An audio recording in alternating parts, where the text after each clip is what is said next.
this is a verification prototype of the DB11, basically 2 stages away from final production.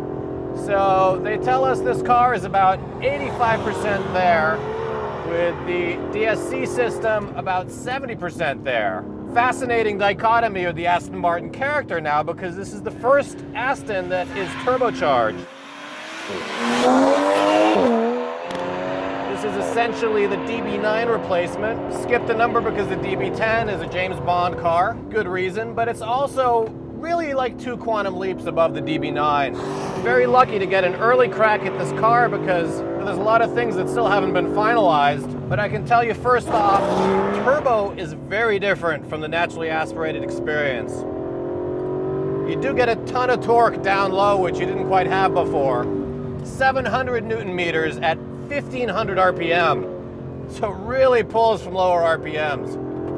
Mid-range torque is also really satisfying. And you do miss out on some of that high-end eagerness, you know, it kind of runs out of steam as you get from 5,500 to about 7,000 RPM, but the red line is the same, still 7,000, as with the old naturally aspirated V12.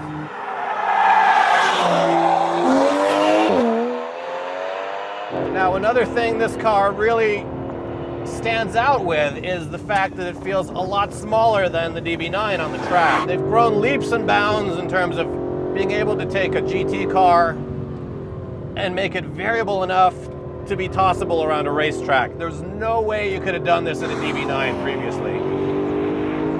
Now, the sound is certainly different. You miss some of the crackles and burbles and really aggressive sounds of the old engine. But it's not a bad sound in here. As you can tell, there's definitely still a feeling of mechanical connectedness. It's just not quite as orally delicious as you could say. I'm gonna turn everything off here because I want to see how much I can get away with.